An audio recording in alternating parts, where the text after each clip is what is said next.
Bismillahirrahmanirrahim. Alhamdulillahirabbil alamin. Wassalatu wassalamu ala sayyidina Muhammadin wa ala alihi wa sahbihi ajma'in. Rabbi shrah lana sudurana wa yassir lana umurana wa hlul 'uqdatam min lisanatina yafqahu aqwalana wa thabbit aqdamana wa tammim taqsirana ya rabbana rabbal alamin. La hawla wa la quwwata illa billahil aliyyil azim. La hawla wa la quwwata illa billahil aliyyil azim. La hawla wa la quwwata illa billahil aliyyil azim. Amma ba'd. Dan setinggi-tinggi terima kasih kepada sahabat saya Ustaz Syafiq, dan saya hormati semua pendengar Radio IKIM. Moga-moga Allah Subhanahu wa taala merahmati kita dan memberi keberkatan kepada umur kita. Dan alhamdulillah kita bersyukur kepada Allah Subhanahu wa taala kerana dalam segmen Tafaqquh Fiddin kita masih lagi dapat bersama-sama membincangkan serba sedikit tentang perkara yang berkaitan dengan agama yang Allah Subhanahu wa taala turunkan kepada Nabi Muhammad sallallahu alaihi wasallam.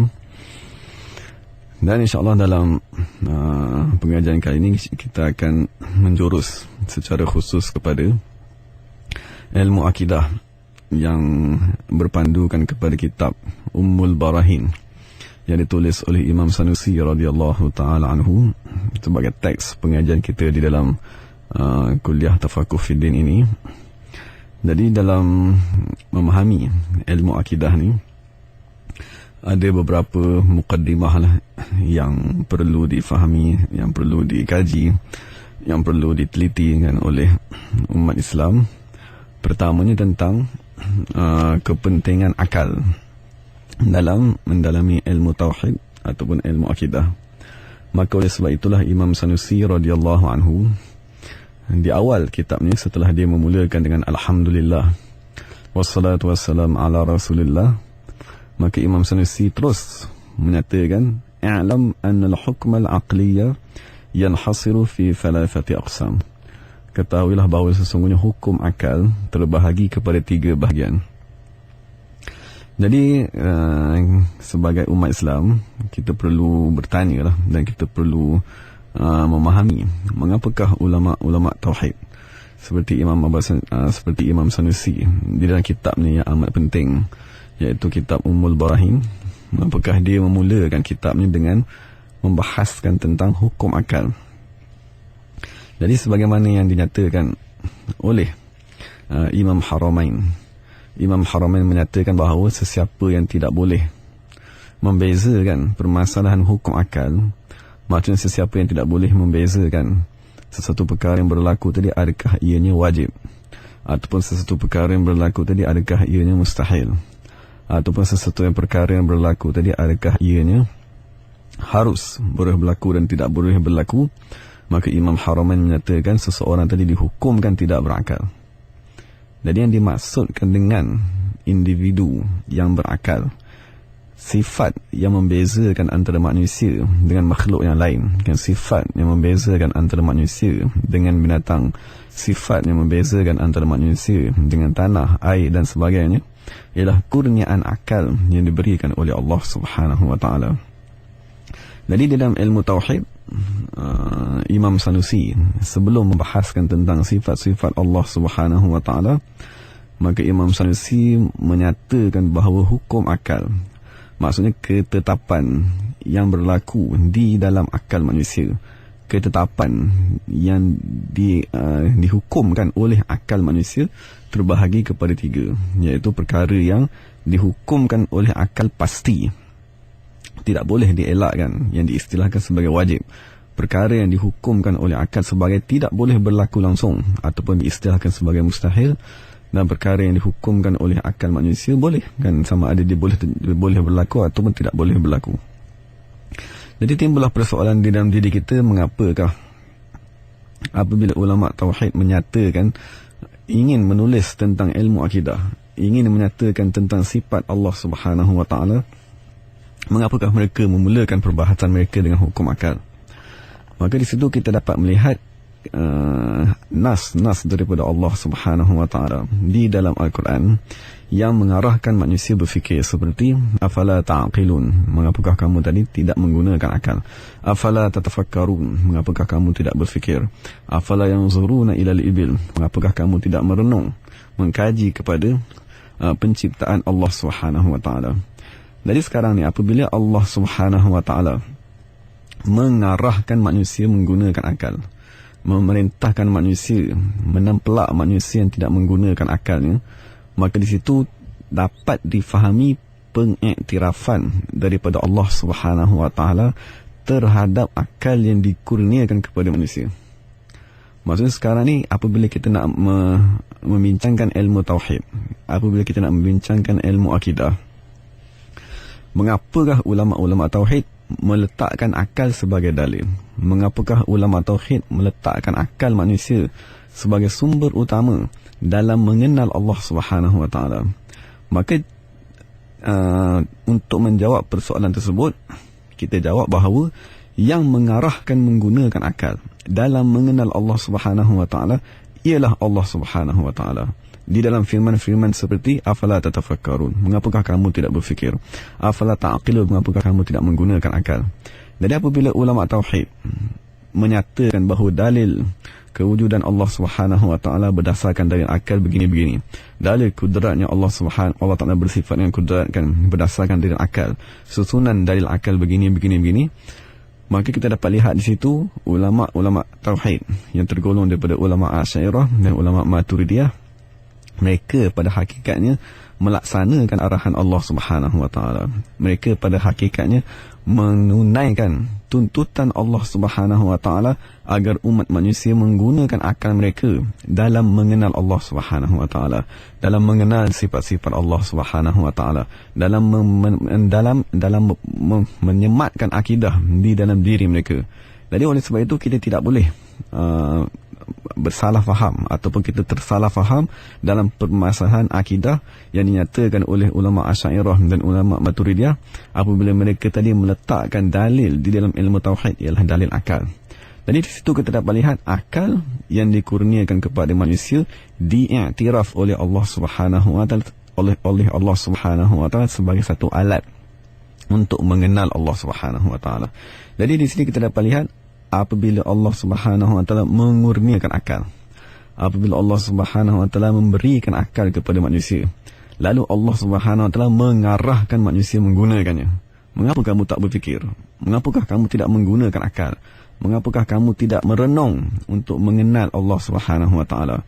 Jadi kita dapat lihat di situ kurniaan daripada Allah Subhanahu Wa Taala dan arahan daripada Allah Subhanahu Wa Taala untuk menggunakan kurniaan tersebut dalam mendalami ilmu tauhid, dalam mengenal Allah Subhanahu Wa Taala. Jadi oleh sebab itulah ulama-ulama Asy'ari dan ulama Maturidi di dalam kitab-kitab mereka, di dalam buku-buku akidah, sebelum mereka membahaskan tentang sifat-sifat Allah Subhanahu Wa Taala, mereka akan membahaskan tentang hukum yang ditetapkan oleh akal, hukum yang telah diletakkan oleh Allah Subhanahu Wa Taala di dalam akal setiap manusia. Dan kita dapat lihat hukum yang Allah Taala letakkan secara daruri ataupun secara asas, maklumat asas, kan, maklumat awal yang Allah Taala letakkan di dalam akal semua manusia, Allah Taala letakkan sebagai satu maklumat yang sama, kan, agar manusia tadi boleh menggunakan maklumat asas tersebut untuk mengenal Allah Subhanahu Wa Taala. Sebagaimana akal manusia di dalam semua kumpulan manusia akan berkata 5 kg lebih berat daripada 3 kg, ataupun kita kata 100 meter lebih panjang daripada 50 meter. Jadi kita dapat lihat akal manusia di seluruh dunia menghukumkan dengan hukum yang sama. Jadi daripada hukum-hukum sebeginilah manusia tadi boleh menggunakannya, boleh menggunakan ketetapan akal yang Allah Ta'ala letak di dalam setiap diri manusia untuk mengenal Allah Subhanahu Wa Ta'ala. Sebagaimana akal kita mengatakan, apabila kita menengok sesuatu rumah di hadapan kita, akal manusia mana-mana sekalipun dia kata mustahil rumah ni tercipta sendiri, mustahil rumah ni tertegak dengan sendiri, mustahil rumah ni pokok-pokok terpotong dengan sendiri ni lalu melekat satu demi satu sehingga terciptanya satu rumah. Jadi kita dapat lihat ketetapan akal yang normal, yang waras bagi semua manusia mengatakan mustahil rumah tersebut wujud sendiri. Itulah satu-satunya kurniaan, satu-satunya panduan daripada Allah Subhanahu Wa Ta'ala mengurniakan satu alat untuk mengenal Allah Subhanahu Wa Ta'ala, iaitu akal. Lalu Allah Subhanahu Wa Ta'ala mengarahkan manusia menggunakan akal tersebut memerhatikan ciptaan Allah Subhanahu Wa Taala dengan akal yang dikurniakan oleh Allah Subhanahu Wa Taala. Jadi sekarang kita dapat lihat kepentingan kurniaan akal tadi dalam mengenal Allah Subhanahu Wa Taala. Jadi sekarang ni persoalan yang kedua ialah Allah Subhanahu Wa Taala ialah Tuhan yang amat agung. Kan Allah Subhanahu Wa Taala ialah Tuhan yang bersifat dengan laisa kamitslihi syai'. Kan tiada satu pun yang sama dengan Allah Subhanahu Wa Taala. Jadi untuk kita makhluk yang lemah, kan kita makhluk manusia yang amat lemah, untuk mengenal Allah Subhanahu Wa Taala maka kita tidak mampu. Maka di situ Allah Subhanahu Wa Taala mengurniakan satu kurniaan yang dinamakan dengan akal. Kurniaan yang amat agung, kan kurniaan yang amat berat, kurniaan yang amat besar amanahnya, kurniaan yang mempunyai tanggungjawab, kurniaan yang akan dihisap di akhirat. Adakah kamu menggunakan akal tadi di tempat yang betul ataupun di tempat yang salah? Kurniaan yang ingin diberikan kepada gunung, bukit, bukau, langit, bumi dan sebagainya, tetapi tiada satu makhluk pun yang sanggup menerima kurniaan tersebut lalu diberikan kepada manusia dan manusia menanggungnya. Jadi kita dapat lihat sekarang ni, untuk mengenal Allah Subhanahu Wa Taala dengan diri manusia semata-mata maka kita tidak mampu. Kan sebagaimana makhluk lain tidak mampu untuk mengenal Allah Subhanahu Wa Taala, tetapi Allah Subhanahu Wa Taala sebagaimana yang kita baca yang setiap hari, Bismillahirrahmanirrahim, Bismillahirrahmanirrahim, Allah Subhanahu yang amat pengasih, yang amat penyayang. Allah yang amat mengasihi hamba-Nya, yang amat menyayangi hamba-Nya. Allah Subhanahu Wa Taala yang ingin memberikan rahmat kepada hamba-Nya, maka salah satu daripada mazahir rahmat Allah, salah satu daripada tanda amat luasnya rahmat Allah, salah satu tanda Allah Ta'ala tidak amat mengasihi manusia ialah dengan Allah Subhanahu Wa Taala mengurniakan akal. Kerana dengan kurniaan akal inilah kita boleh mengenal Allah Subhanahu Wa Taala. Kerana Allah Ta'ala mengurniakan kepada kita satu alat yang amat agung, kan, satu kurniaan yang amat istimewa, maka kita tadi mampu untuk mengenal Allah Subhanahu Wa Taala. Itu sudut kedua yang kita perlu faham. Pertama yang kita dah bincangkan tadi, akal ialah satu alat kurniaan yang diiktiraf oleh Allah Subhanahu Wa Taala dan Allah mengarahkan kita untuk menggunakan akal tersebut. Dan yang kedua sekarang ni kita bincangkan akal yang dikurniakan oleh Allah Subhanahu Wa Taala ialah salah satu daripada tanda amat luasnya rahmat Allah Subhanahu Wa Taala kepada manusia. Apabila Allah Subhanahu Wa Taala ingin memperkenalkan dirinya, apabila Allah Taala ingin manusia mengenalnya, maka Allah Subhanahu Wa Taala memberikan akal kepada manusia. Maka oleh sebab itulah daripada dua sudut yang dibincangkan tadi, maksudnya akal, alat yang diiktiraf oleh Allah Subhanahu Wa Taala. Akal ialah satu, dan kedua ialah akal ialah kurniaan yang amat agung untuk manusia mengenal Allah Subhanahu Wa Taala. Maka kita dapat lihat ulama tauhid meletakkan perbahasan hukum akal sebelum mereka membincangkan tentang sifat-sifat Allah Subhanahu Wa Taala. Itu dua sudut yang amat penting yang perlu kita faham dalam kita mendalami ilmu tauhid. Lepas itu sudut yang ketiga pula yang nak kita bincangkan ialah bagaimanakah kita nak kita nak menyeru manusia kepada Allah Subhanahu Wa Taala.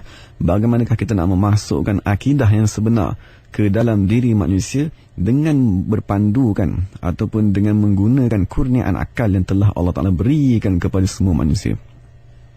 Jadi sebagaimana yang dinyatakan oleh Imam Sawi di dalam syarahnya kepada kitab Jawharah, Imam Sawi menyatakan apabila Nabi SAW datang kepada kaumnya lalu menzahirkan mukjizat sebagaimana Nabi SAW membelah bulan, maka di situ kita dapat lihat Nabi SAW mengarahkan umatnya. Nabi SAW memerintahkan umatnya menggunakan akal. Maksudnya pertama sekali, guru pertama yang mengarah manusia, guru pertama yang mengarah manusia menggunakan akalnya dalam mengenal Allah Subhanahu Wa Taala, dalam memasukkan akidah ke dalam diri mereka, guru tersebut ialah Nabi Muhammad sallallahu alaihi wasallam. Jadi apabila Nabi sallallahu alaihi wasallam membelah bulan kan di hadapan kaum musyrik Mekah, maka Nabi kata, lihatlah Tuhan yang aku sembah, lihatlah Tuhan yang aku menyeru kamu agar menyembah Tuhan tersebut. Tuhan tadi telah boleh amat berkuasa untuk membelah bulan. Jadi mana-mana manusia yang berakal, kan, mana-mana manusia yang melihat peristiwa bulan terbelan, bulan dibelah oleh Nabi Muhammad SAW, maka mereka yang mempunyai akal yang sihat akan terfikir, Tuhan yang aku sembah seperti berhala ataupun pokok tidak mampu untuk membelah bulan, tetapi Tuhan yang didakwa oleh Nabi Muhammad SAW mampu membelah bulan tersebut. Maka Tuhan yang didakwa oleh Nabi Muhammad SAW tadi mempunyai sifat kudrat, dan sifat kudrat tersebut tidak dimiliki oleh berhala-berhala yang dah aku sembah. Begitu juga apabila Nabi melihatkan kepada mereka Allah Subhanahu Wa Taala membelah bulan tadi, maka apabila akal berfikir sekiranya Tuhan yang didakwa oleh Nabi Muhammad SAW tidak wujud ataupun Tuhan tadi palsu, maka nescaya Tuhan tadi tidak mampu untuk membelah bulan kerana Tuhan tadi tidak wujud. Tetapi akal manusia yang waras, kan, akal manusia yang berfikir, kan, melihat peristiwa Nabi SAW membelah bulan, maka akal yang waras tadi dia akan berfikir, dia kata sekiranya Tuhan Nabi tadi tidak wujud, nescaya dia tidak mampu untuk membelah bulan. Tetapi bulan telah terbelah. Buktinya kami melihat dengan mata kami sendiri, dan kita hari ini membaca peristiwa tersebut secara mutawatir di dalam Al-Quran. Maka kita kata tu bulan telah dibelah dengan isyarat daripada Nabi Muhammad SAW. Maka di situ ialah bukti bahawa Tuhan yang didakwa oleh Nabi Muhammad SAW mestilah satu Tuhan yang wujud. Maka daripada situ terbitlah sifat pertama, kan, daripada sifat 20 yang kita pelajari zaman berzaman, iaitu sifat wujud. Maksudnya sifat-sifat yang kita pelajari, kan, di dalam ilmu tauhid tadi, seperti sifat wujud, kan, seperti sifat kudrat, kan, sifat-sifat tadi difahami ataupun disedari oleh manusia ataupun diyakini oleh manusia kerana ketetapan yang dibuat oleh akalnya sendiri. Apabila akal melihat Nabi Muhammad SAW membelah bulan, maka akal mengatakan sekiranya Tuhan tadi tidak wujud, nescaya dia tidak mampu membelah bulan. Tetapi apabila bulan telah terbelah, maka ternyatalah Tuhan yang didakwa oleh Nabi Muhammad tadi wujud. Maka terbitlah sifat pertama. Jadi sekiranya kita tanya kepada diri orang yang melihat bulan tadi terbelah, mengapakah kamu tadi mengakui bahawa Tuhan Nabi Muhammad tadi wujud? Maka dia kata, itulah ketetapan yang telah dikeluarkan oleh akalku. Begitulah akalku menyatakan bahawa Tuhan yang didakwa oleh Nabi Muhammad mestilah wujud. Kerana sekiranya dia tadi tidak wujud, nescaya dia tidak akan mampu untuk membelah bulan. Jadi daripada situ kita lihat ulama-ulama menulis, kan, buku-buku mereka, terutama dalam permasalahan akidah. Apabila mereka menyatakan sesuatu sifat seperti wujud, qidam, baqa' dan sebagainya, lalu di belakangnya mereka akan menyatakan dalil-dalil sifat-sifat tersebut berdasarkan kepada ketetapan akal manusia. Jadi sekarang moga-moga kita dapat memahami mengapakah ulama-ulama Asy'ari dan ulama Maturidi apabila mereka menyatakan sesuatu sifat, apabila mereka menyatakan sifat Allah Subhanahu Wa Taala, mengapakah mereka meletakkan dalil yang berpandukan kepada akal? Kerana Nabi Muhammad sallallahu alaihi wasallam, dialah manusia yang pertama sekali mengajar manusia menggunakan akal. Apabila Nabi tadi membelah bulan, kan, apabila Nabi tadi menzahirkan segala mukjizat, apabila semua nabi-nabi dahulu, Nabi Musa, Nabi Isa menzahirkan segala mukjizat, tujuan mukjizat tadi dizahirkan di hadapan mereka, salah satu tujuannya ialah agar manusia berfikir dengan akalnya. Sekiranya Tuhan yang kamu sembah selain daripada Allah mampu membuat mukjizat seperti yang dibuat oleh nabi-nabi tadi, nescaya Tuhan kamu tadi ialah Tuhan yang benar.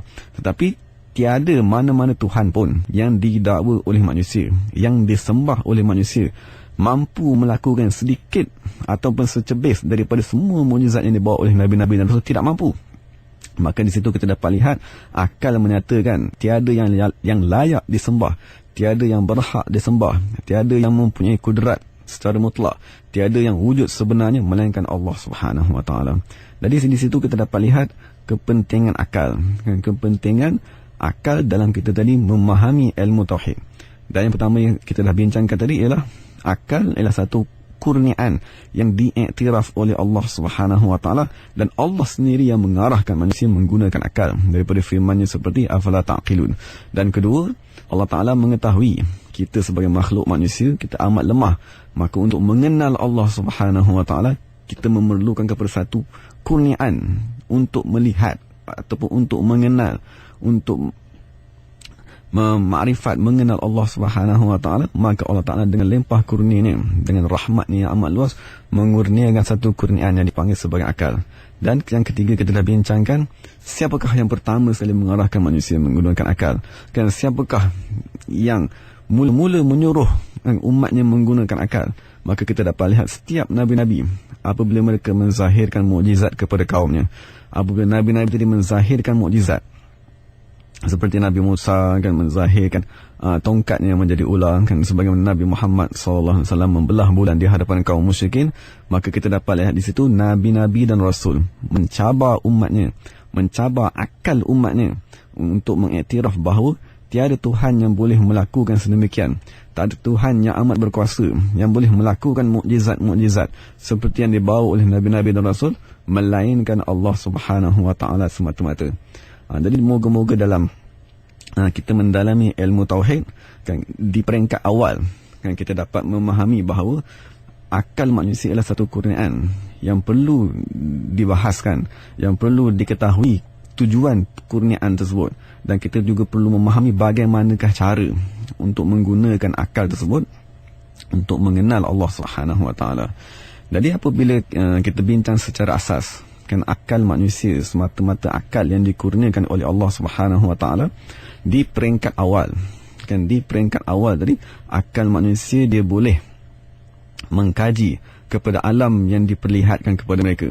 Maksudnya akal manusia ni di peringkat awal kan, sebelum dia tadi digilap kan, sebelum akal manusia tadi dibersihkan, maka akal manusia ni dia boleh berfikir di alam nyata kan, dia boleh berfikir tentang tumbuh-tumbuhan. Akal manusia boleh berfikir tentang tanah yang dikurniakan oleh Allah. Akal manusia boleh berfikir tentang bangunan, tentang cara membuat bangunan kan, tentang cara membuat jalan raya, tentang cara kehidupan, tentang muamalat kan, tentang ekonomi dan sebagainya. Itu ialah kurniaan ataupun tingkatan pertama akal manusia tadi berfungsi. Maksudnya akal manusia di peringkat awal kan, dia berfungsi pada alam nyata kan, pada alam yang dilihat di hadapan mereka sehari-harian. Tetapi kita perlu mengetahui bahawa akal yang dikurniakan oleh Allah Subhanahu Wa Taala kepada manusia, akal yang menjadi satu-satunya kurniaan yang paling agung yang tidak sanggup ditanggung oleh makhluk lain, kita mestilah mengetahui bahawa akal tersebut mempunyai tugas yang lebih besar kan. Akal tadi mempunyai kemampuan yang lebih tinggi daripada apa yang difaham sekiranya kita hanya memaham akal tadi hanya untuk memikirkan kepada masalah dunia semata-mata. Sebagaimana kita dah bincangkan tadi, akal, tugas utama akal, tugas utama Allah Ta'ala mengurniakan akal kepada manusia ialah untuk mendalami ilmu tauhid kan, untuk mendalami permasalahan akidah kan, untuk mendekatkan diri kepada Allah Subhanahu Wa Taala. Tapi sekiranya kita bertanya mengapakah kita dan mengapakah seluruh manusia-manusia yang lain, walaupun mereka tadi telah pun dikurniakan akal, mengapakah masih lagi ada manusia yang mempunyai pendidikan yang amat tinggi, tetapi bagaimanakah mereka masih lagi kafir kan, bagaimanakah mereka masih lagi menyembah berhala kan, walaupun pendidikannya tinggi kan, pengajian yang amat tinggi di peringkat falsafah dan sebagainya, tapi kita masih lagi lihat manusia tadi masih belum memeluk agama Allah Subhanahu Wa Taala. Akal mereka masih lagi belum menunjukkan kepada mereka siapakah Tuhan yang sebenar. Maka untuk menjawab persoalan tersebut, maka Imam Ghazali radhiyallahu ta'ala menyatakan dalam kitabnya Mishkatul Anwar, Imam Ghazali menyatakan, ketahuilah bahawa akal manusia dia memerlukan kepada nur kan, dia memerlukan kepada sinaran nur daripada cahaya daripada Allah Subhanahu Wa Taala.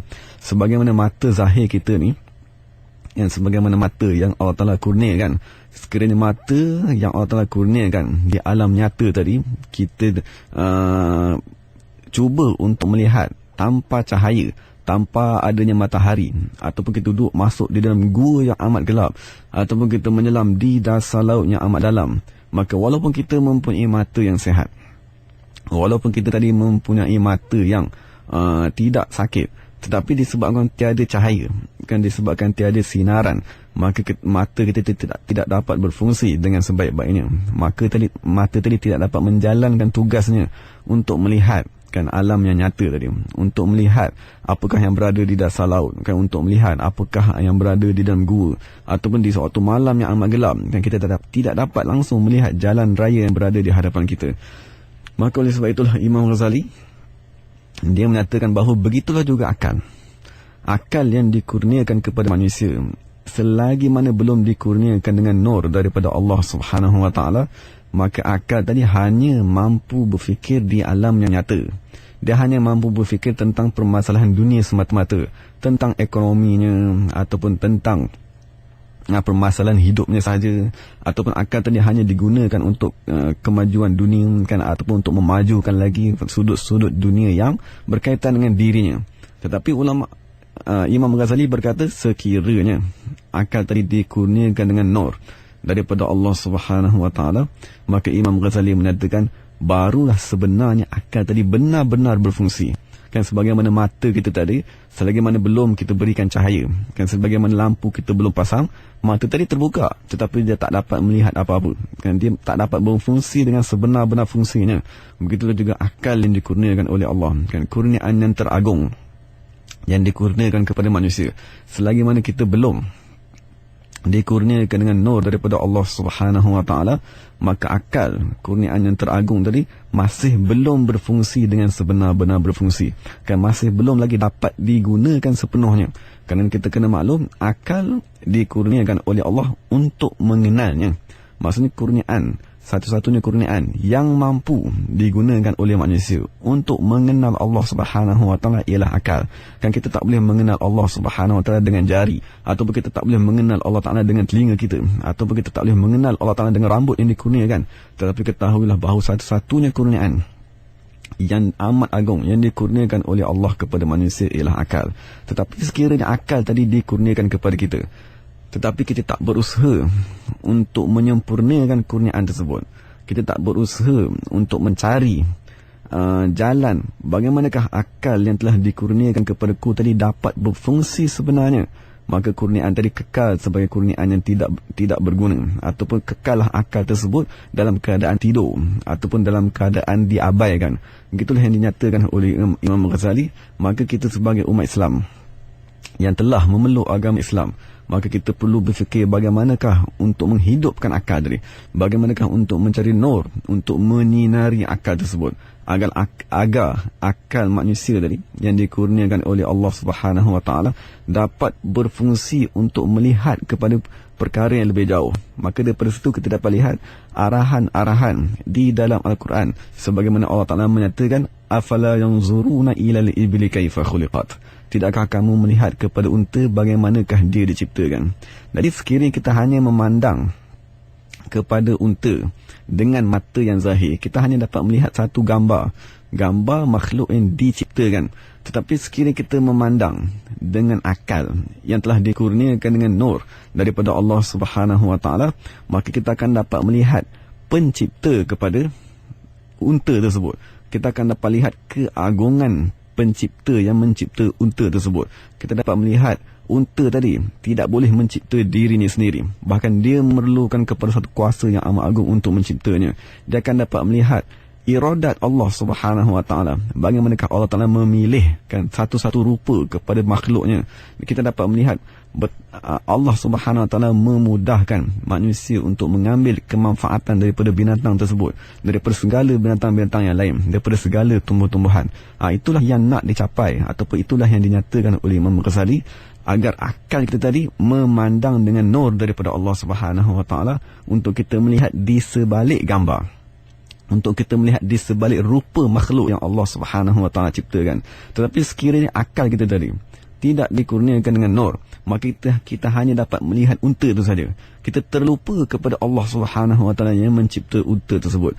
Kita terlupa kepada Allah Subhanahu wa taala yang amat berkuasa, Allah Subhanahu wa taala yang mempunyai iradah, Allah Subhanahu wa taala yang mempunyai ilmu, lalu mencipta unta dan segala binatang yang lain, bahkan segala makhluk yang lain, segala kenderaan yang kita naiki, segala rumah yang kita miliki, segala apa yang kemanfaatan, keistimewaan, segala kemudahan yang ada pada diri kita pada hari ini, sekiranya kita tidak dikurniakan dengan akal yang disinari dengan cahaya daripada Allah Subhanahu wa taala, dikhawatiri kita hanya dapat melihat gambaran yang zahir semata-mata, dan kita lupa kepada Allah Subhanahu wa taala yang sepatutnya kita i'tiqad bahawa Allah Subhanahu wa taala lah yang dengan lempah kurnianya, dengan iradatnya, dengan kasih sayangnya, dengan kemurahan daripada Allah Subhanahu Wa Taala mengurniakan kepada kita segala kemudahan di sisi kita, mengurniakan kepada kita segala rezeki yang berada di sekeliling kita, mengurniakan kepada kita kecerdikan, mengurniakan kepada kita harta, mengurniakan kepada kita keluarga, mengurniakan kepada kita tempat tinggal, kenderaan, makanan dan segala-galanya. Itulah kepentingan akal dalam memahami ilmu tauhid. Akal yang dikurniakan oleh Allah Subhanahu Wa Taala di peringkat awal, dia boleh melihat kepada alam yang zahir, dia boleh melihat kepada gambar-gambar ataupun makhluk-makhluk yang dicipta oleh Allah Subhanahu Wa Taala. Tapi dalam masa kita hidup di dunia ini, kita perlu berusaha agar akal tersebut berfungsi lebih daripada itu, agar akal tadi dapat melihat kepada Allah Subhanahu Wa Taala yang menzahirkan alam semesta. Oleh sebab itulah apabila Fatihah yang kita baca setiap hari, Allah Ta'ala menyatakan dirinya ialah Rabb. Kan kemudian Allah Ta'ala menyandarkan kepada Al-Alamin. Alhamdulillahi Rabbil Alamin. Jadi dengan tujuan, apabila kamu memandang kepada Al-Alamin, kamu dapat memandang kepada Allah Subhanahu Wa Ta'ala yang dia ialah Rabb. Apabila kamu pandang sendiri kepada mana-mana sudut, kepada mana-mana juz'i daripada alam semesta, kamu jangan lupakan Allah Subhanahu Wa Ta'ala yang dia tadi ialah Rabb. Dialah sebenarnya yang memelihara, kan? Dialah sebenarnya dengan iradatnya, dialah sebenarnya dengan kudratnya, dialah sebenarnya dengan ilmunya menzahirkan alam semesta, mencipta alam semesta. Moga-moga dengan pemahaman sedemikian, moga-moga dengan niat dan cita-cita kita untuk mengenal Allah Subhanahu Wa Taala dan untuk mendalami ilmu tauhid, kita dapat melihat, kita dapat menggunakan akal tu dengan tujuan yang sebenarnya. Kita dapat menggunakan akal tadi dan kita dapat mengambil kemanfaatan daripada akal yang dikurniakan oleh Allah Subhanahu Wa Taala untuk kita mendalami ilmu tauhid. Jadi insya-Allah kita akan sambung pada pengajian yang akan datang. Moga-moga Allah Taala memberi kefahaman dan kemanfaatan daripada apa yang telah kita bincangkan. Wa aqulu qawli hadza wa astaghfirullahal azim li wa lakum wa lisairil muslimina wal muslimat. Assalamualaikum warahmatullahi wabarakatuh.